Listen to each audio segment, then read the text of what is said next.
In August 2024, a military genealogist in Portland, Oregon, received a package that would consume the next 6 months of her life.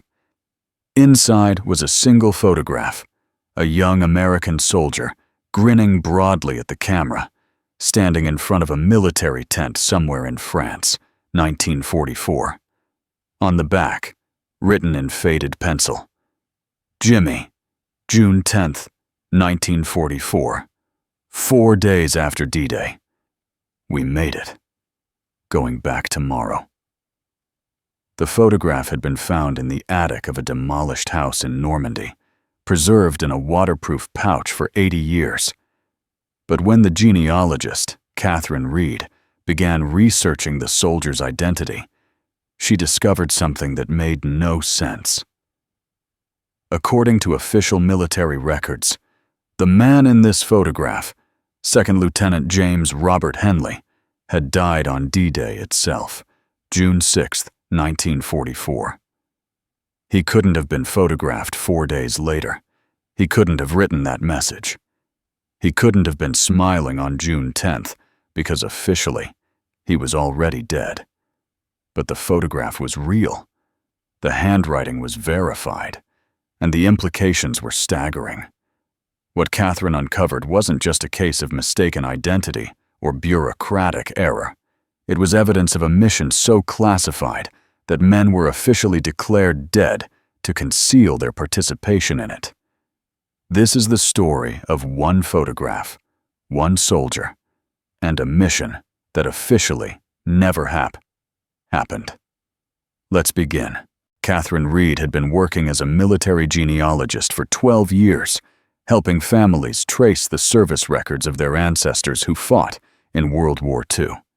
Most cases were straightforward, locating discharge papers, confirming service medals, identifying unit assignments. But in August 2024, she received a case unlike anything she'd encountered before. The package came from a French antique dealer named Pierre Duchamp, who operated a small shop in Bayeux, Normandy, just a few kilometers from the D-Day landing beaches. Duchamp specialized in World War II artifacts, and during the demolition of an old farmhouse near Sainte-Mère-Église, construction workers had discovered a metal ammunition box hidden in a wall cavity. Inside was a collection of personal items, a few letters, some French francs, a rosary, and a single photograph in remarkably good condition, protected by a waterproof cloth pouch. The photograph showed a young American soldier, probably in his early 20s, standing casually in front of a military tent. He wore standard U.S. Army uniform, olive drab jacket, helmet hanging from his belt, lieutenant's bars visible on his collar. His face was split by a huge, genuine smile, the kind of expression that radiates relief and joy. His right hand was raised in a casual wave toward the camera. Behind him, other soldiers were visible moving about the camp, and several military vehicles were partially visible at the frame's edge. But it was the message on the back that made this photograph extraordinary. Written in pencil in a confident, masculine hand. Jimmy, June 10th, 1944, 4 days after D-Day. We made it. Going back tomorrow. If you're reading this, I didn't make it back. Remember me smiling. Tell Mom I wasn't scared. JRH. Duchamp had included a note explaining that he had attempted to identify the soldier using various World War II veteran databases, but had found nothing conclusive. The inscription mentioned Jimmy, possibly a friend or family member, but provided no last name. The initials JRH offered a clue, but weren't enough for definitive identification. Duchamp was hoping Catherine's expertise in American military records might succeed where his research had failed. Catherine began with the obvious starting point, the photograph itself. She scanned it at high resolution and examined every detail. The uniform provided clues. The soldier was clearly an officer, probably infantry based on visible insignia. The tent style and visible equipment in the background were consistent with temporary encampments established in Normandy immediately after D-Day. The date claimed in the inscription, June 10, 1944, was plausible. By that date, Allied forces had established a foothold in Normandy and were expanding the beachhead. But identifying a single soldier from initials and a first name among the millions who served was nearly impossible without additional information. Catherine needed more details visible in the photograph itself. She enhanced the image, examining the soldier's uniform for any unit patches, distinctive badges, or identifying features. On his left shoulder, partially visible and slightly out of focus, was a unit patch.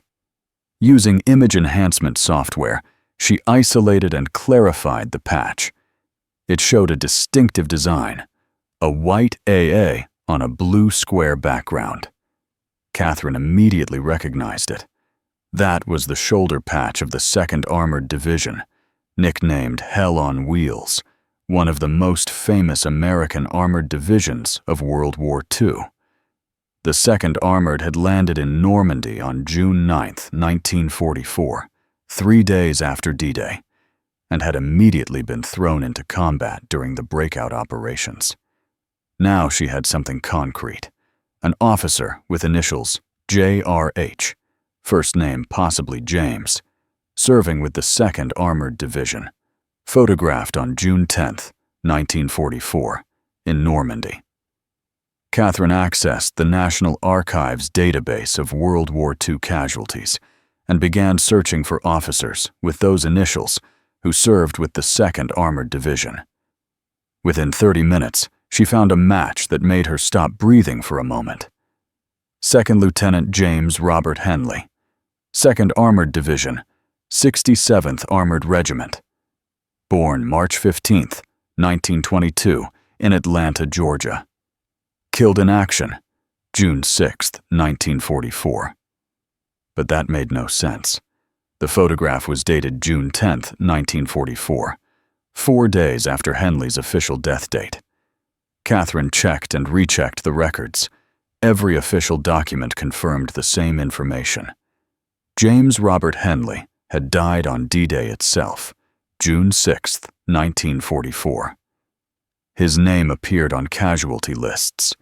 His family had received a telegram notifying them of his death in June 1944. He was even listed on memorial walls honoring D-Day casualties. But the photograph in front of Catherine showed a man very much alive on June 10th, 4 days after he had supposedly died. A man who had written a message confirming he had survived D-Day and was about to go on another mission.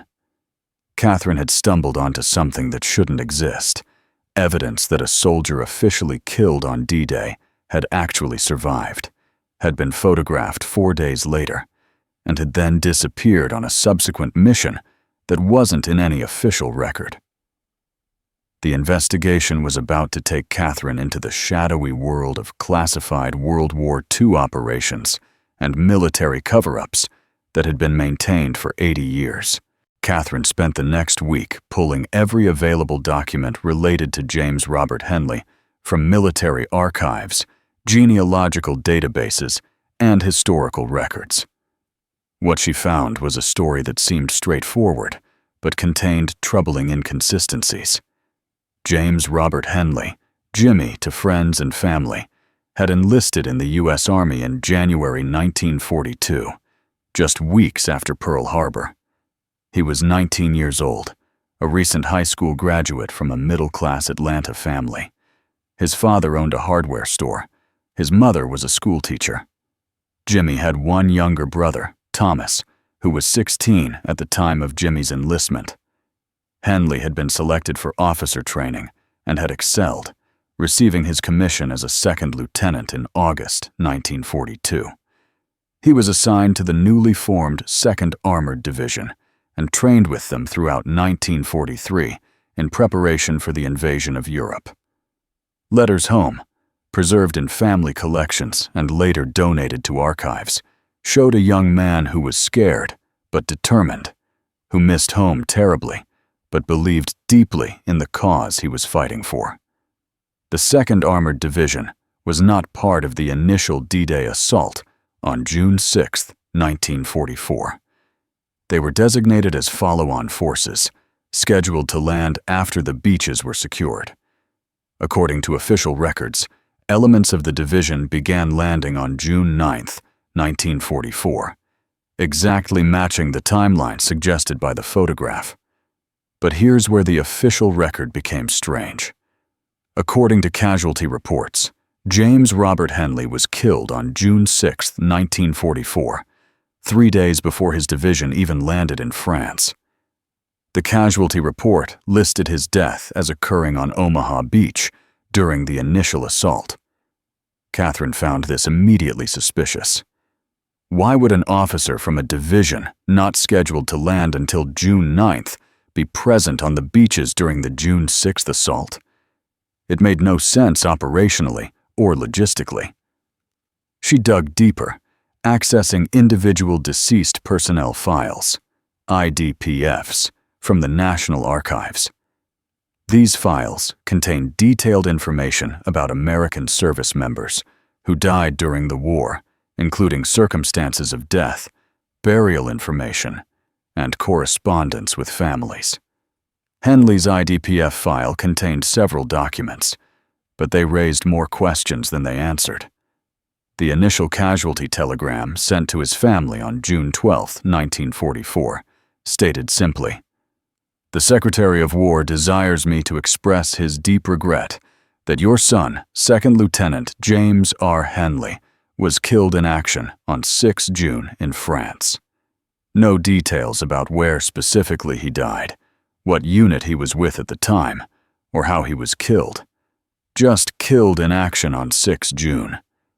But a letter sent to Henley's parents on July 3, 1944, from his commanding officer, provided slightly different information.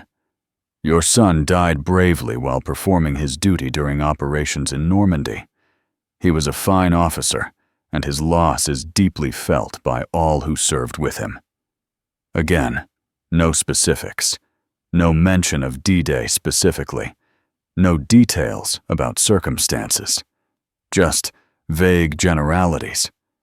Most troubling of all, Henley's burial records indicated he had initially been buried in a temporary military cemetery in Normandy, then later moved to the permanent American cemetery at Colville-sur-Mer, overlooking Omaha Beach. But the grave registration forms, which should have documented exactly where and when his body was recovered, were missing from his file. In their place was a single typed notation: "Records incomplete. See classified supplement." Catherine had worked with thousands of World War casualty files. She had never seen a notation referring to a classified supplement in a casualty record. Combat operations were classified during the war, but casualty information itself, at least the basic facts of death and burial, was not classified, especially 80 years after the fact. She requested access to any classified materials related to Henley's case from the National Archives. The response came back 2 weeks later. Records requested remain classified under military intelligence exemptions. Access denied. 80 years after World War II ended, James Robert Henley's death was still classified. Catherine was now certain she was dealing with something far beyond a simple bureaucratic error or mistaken identity. The photograph dated June 10th, the official death date of June 6th, the vague casualty reports, the missing burial records, the continued classification. All of it pointed to one conclusion. James Robert Henley had not died on D-Day.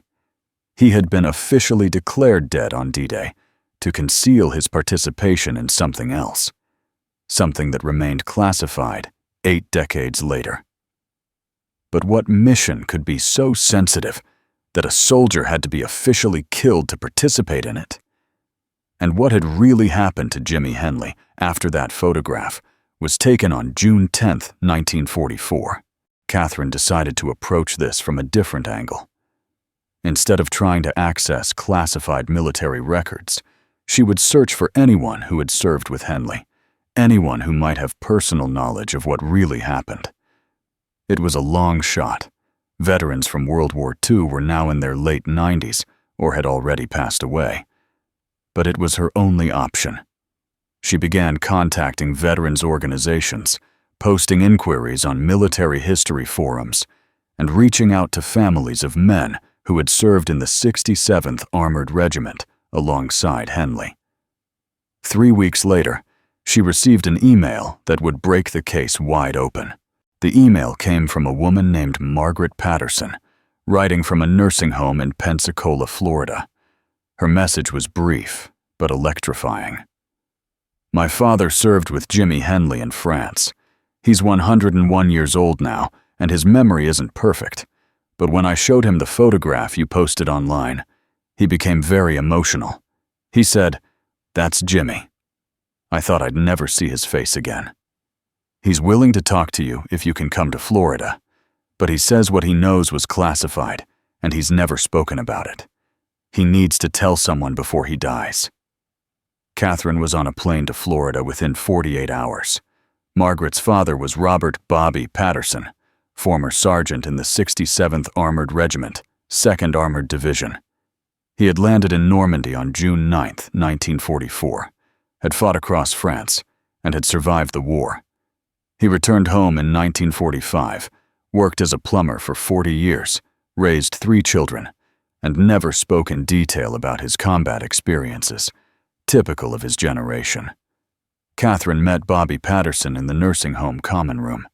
He was frail, confined to a wheelchair, but his eyes were sharp and alert. When Catherine showed him the photograph of Jimmy Henley, tears immediately welled up in the old man's eyes. "I took that picture," Bobby said quietly. "June 10, 1944, 4 days after we landed. Jimmy had survived D-Day, even though he wasn't supposed to be there, and we thought he was the luckiest son of a bitch in the army. He was so happy to be alive. You can see it in his face." "What do you mean he wasn't supposed to be there?" Catherine asked carefully. Bobby was silent for a long moment, struggling with something internal. Then he made a decision. "I signed papers in 1945 saying I'd never talk about this. They said it was classified forever. But it's been 80 years. Everyone involved is dead except me, and I'm dying anyway. Someone should know the truth about Jimmy. He deserves to be remembered properly." What Bobby Patterson revealed over the next 2 hours was a story that explained everything. The contradictory death date, the classified records, the missing burial documentation, and most importantly, what really happened to Jimmy Henley. According to Bobby, Jimmy Henley had indeed landed in Normandy with the 2nd Armored Division on June 9, 1944. But on June 10th, the day the photograph was taken, Jimmy and 11 other officers and NCOs from various units were suddenly pulled from their regular assignments. They were told to report to a temporary headquarters behind the beachhead, where they met with officers from the Office of Strategic Services, the OSMSS, precursor to the CIA. "They told us they were forming a special unit," Bobby explained. "Volunteers only. Extremely dangerous mission behind German lines. They said if we agreed to go, we would be officially listed as killed in action to protect our families if we were captured. The Germans would treat us as regular combat casualties if they found bodies, not as spies who could be tortured for information." The mission was designated Operation Charade. The 12 men would be inserted deep behind German lines, disguised as German soldiers, to gather intelligence on German defensive positions, troop movements, and especially on a rumored new weapon system. later revealed to be the V-1 flying bomb that the Allies had limited information about. "They told us we had 24 hours to decide," Bobby said. Jimmy decided immediately. He said if it could save lives and help win the war faster, he'd do it. He wrote that message on the photograph that night before we left. He gave it to me and said, "If I don't come back, make sure my family gets this. Tell them I went out smiling, not scared." Catherine felt chills running down her spine. "What happened on the mission?" Bobby's face darkened. "They went in on June 11th, 1944, parachuted behind German lines near St. Lo. They were supposed to gather intelligence for 2 weeks, then make their way back to Allied lines. We never heard from them again. None of them ever came back." "All 12 men died?" "We don't know," Bobby said. "That's the truth. They just disappeared. After the war, in 1946, I was called to a meeting with OSS officers. They told me Operation Charade remained classified. All 12 men would remain officially listed as killed on or around D-Day. No further information would be released to families. I was ordered never to speak about it." "But why maintain that classification for 80 years? Catherine asked. Bobby sighed. "I think they never found out what happened to those men. Whether they were killed, captured, or maybe even survived, and couldn't make it back. The OSS didn't want to admit they'd sent 12 men on a mission and lost track of them completely. Easier to keep them officially dead and keep the whole thing classified forever." Catherine asked the question that had been driving her investigation. "Is there any chance Jimmy Henley survived?" Bobby was quiet for a long time. "In 1947, I received a letter. No return address, postmarked from Switzerland. Inside was a single sentence in handwriting I recognized as Jimmy's. Still smiling. Don't look for me." I never heard anything else. I've wondered every day for 77 years whether that letter was real, whether Jimmy somehow survived and couldn't come home, or whether it was a cruel hoax. Bobby reached into his shirt pocket and pulled out a worn, yellowed envelope. "I've kept this letter my whole life. I never showed it to anyone, not even my wife. I need you to find out the truth. Please." Catherine held the fragile envelope carefully. Inside was a single piece of paper with one handwritten line in faded ink. "Still smiling. Don't look for me." The handwriting appeared to match the inscription on the photograph. If authentic, it meant Jimmy Henley had survived at least until 1947, 3 years after he was officially declared dead. But why would he tell Bobby not to look for him? Why wouldn't he come home? Catherine now had 2 pieces of physical evidence: a photograph from June 10, 1944, and a letter from 1947, both suggesting Jimmy Henley had survived beyond his official death date. But where was he? What had happened on Operation Charade? And was there any possibility that the truth could still be uncovered 80 years later? The investigation was about to take its most surprising turn. After meeting with Bobby Patterson, Catherine returned to Oregon with 2 critical pieces of evidence and a new direction for her investigation.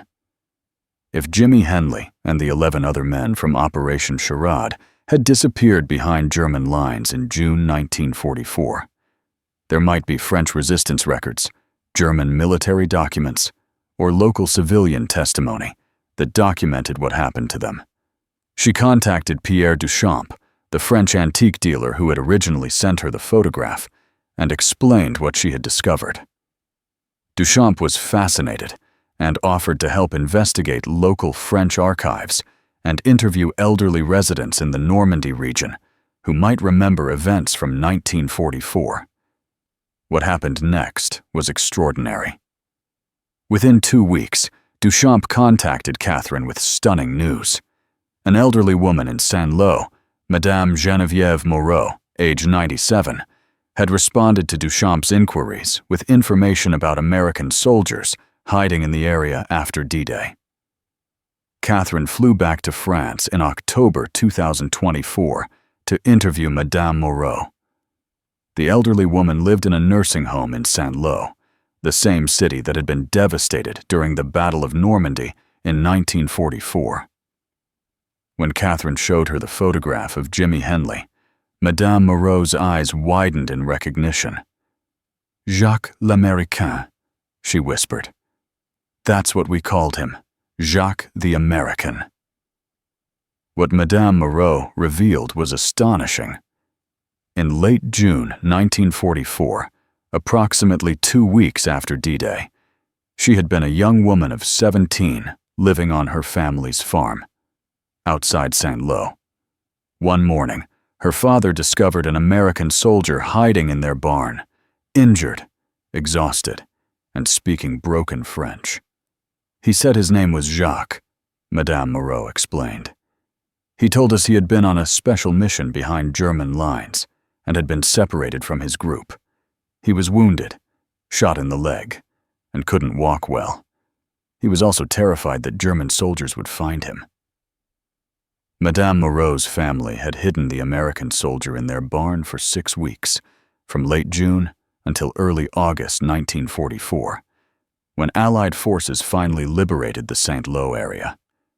During that time, Jacques had recovered from his wound and had become friends with the family, teaching Geneviève some English words and telling her stories about America. He talked about Georgia, about his family, about a hardware store his father owned, Madame Moreau said. He showed me a photograph once. It was him with his younger brother. He said he hoped his brother would never have to fight in a war. Catherine felt her heart racing. The details matched Jimmy Henley perfectly.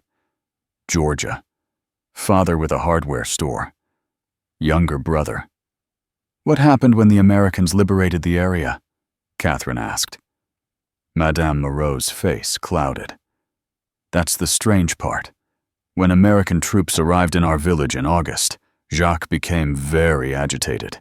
He said he couldn't go back to the American army. He said he was officially dead, and if he revealed himself now, it would cause terrible problems. He never explained what he meant." "Did he leave?" "Yes. On August 10th, 1944, he left our farm.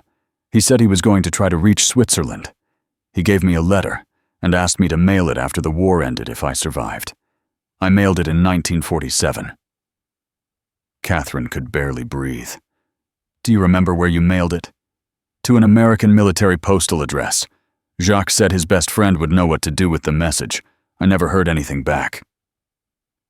That was Bobby Patterson. The 1947 letter he had received had been mailed by Geneviève Moreau, carrying Jimmy Henley's message from Switzerland. Madame Moreau continued. "I've often wondered what happened to Jacques. Why couldn't he go home? Why did he have to disappear? For 80 years, I've carried this secret. I'm glad I lived long enough to tell someone." Catherine asked if Madame Moreau had any documentation or evidence from that time. The elderly woman nodded and asked her caretaker to retrieve a small wooden box from her room. Inside was a collection of World War memorabilia, ration cards, photographs of liberation, newspaper clippings, and at the bottom of the box was a small black and white photograph, creased and faded. It showed a young American soldier standing next to a teenage girl in front of a barn. The soldier had his arm in a sling and was smiling at the camera. The girl was Geneviève Moreau at age 17. The soldier was unmistakably Jimmy Henley. "I took this photo with my father's camera in July 1944, Madame Moreau said. Jacques said I could keep it to remember him. I never showed it to anyone because I didn't want to cause him trouble. But now, I think people should know the truth. He was a good man. He should be remembered." Catherine now had photographic proof that Jimmy Henley had survived Operation Charade, had hidden in France for weeks after his official death date, and had then deliberately chosen not to return to American forces. The question was why? Why would a soldier who had survived behind enemy lines, who had a family waiting for him at home, choose to disappear rather than return? The answer would finally emerge from declassified OSS documents that Catherine would discover in the final phase of her investigation. Armed with Bobby Patterson's testimony and Genevieve Moreau's photographs, Catherine had enough evidence to petition formally for declassification of Operation Charade records. She submitted requests to the CIA, successor to the OSS, the Department of Defense, and the National Archives, arguing that the operation's participants were deceased and that the historical record deserved correction after 80 years. In December 2024, she received a response from the CIA Historical Review Office. After consideration of her evidence and petition, they were releasing limited documentation about Operation Charade, though some details would remain redacted for national security reasons that they would not explain. The declassified documents revealed the full story of what had happened to Jimmy Henley and his 11 colleagues. Operation Charade had been an OSS intelligence-gathering mission, launched on June 11, 1944. 12 men, including Jimmy Henley, were dropped behind German lines near St. Lo with forged German identification papers, captured German uniforms, and radio equipment. Their mission was to gather intelligence on German defensive positions, troop movements, and V-1 rocket launch sites. The mission had gone wrong almost immediately. The team was dropped several kilometers off target due to anti-aircraft fire. Upon landing, they were quickly scattered. German patrols were more active than intelligence had suggested. Within 48 hours, the team had lost contact with each other and with Allied command. Over the following 2 weeks, German forces captured or killed 10 of the 12 men. Their interrogation records, captured after the war, revealed that the Germans had quickly realized these weren't regular combat soldiers, but intelligence operatives. Several were executed immediately as spies. Others were sent to Gestapo headquarters for interrogation and later killed. But 2 men from the team were never accounted for in German records: Second Lieutenant James Henley and Staff Sergeant Robert Morrison. The OSS had searched for information about these 2 men for months after the war ended. They interviewed liberated prisoners, reviewed captured German documents, and investigated rumors of American soldiers living undercover in France. They found nothing definitive. But the declassified files contained one document that explained everything. A report dated April 1946 from OSS investigators to the War Department. The report revealed that during Operation Charade, Henley and Morrison had discovered something extremely sensitive about Allied operations. While hiding behind German lines, they had accidentally witnessed what appeared to be black market operations involving American officers selling military supplies to French civilians and possibly to enemy agents. The 2 men had documented this corruption, but couldn't report it through normal channels without revealing their survival.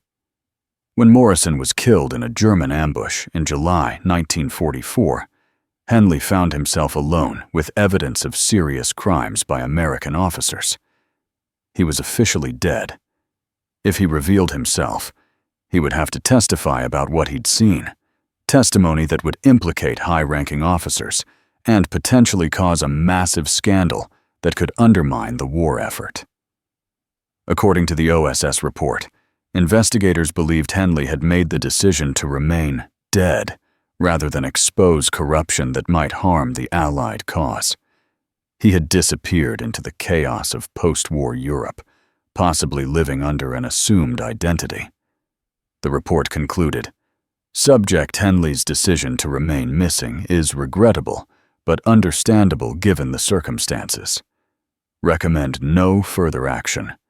Maintain official status as killed in action. June 6, 1944. Catherine felt simultaneously heartbroken and angry reading this. The Army had known that Jimmy Henley survived, but had chosen to leave him officially dead rather than confront the corruption he had witnessed. They had let him disappear rather than bring him home. But the declassified files contained one final document, a letter attached to the 1946 report. It was a handwritten note from Jimmy Henley himself, apparently given to OSS investigators through an intermediary. To whom it may concern, I survived Operation Sherrod, but cannot come home. What I witnessed behind enemy lines involves corruption that could undermine trust in our military if exposed publicly. I'm making the choice to remain missing, to protect the service and the men still fighting. Tell my family I died bravely and wasn't scared. Tell Bobby Patterson I kept smiling to the end. Don't look for me. I'm choosing this. James R. Henley, 2LT, U.S. Army. Catherine read that letter 3 times, tears streaming down her face. Jimmy Henley had survived incredible danger, had witnessed his comrades die, had made it to safety, and then had sacrificed his own life, his family, his future, to protect the institution he had served. In January 2025, Catherine published her findings in a major military history journal. The story generated significant media attention, and the U.S. Army announced they would review Jimmy Henley's case and potentially update his official status and recognition.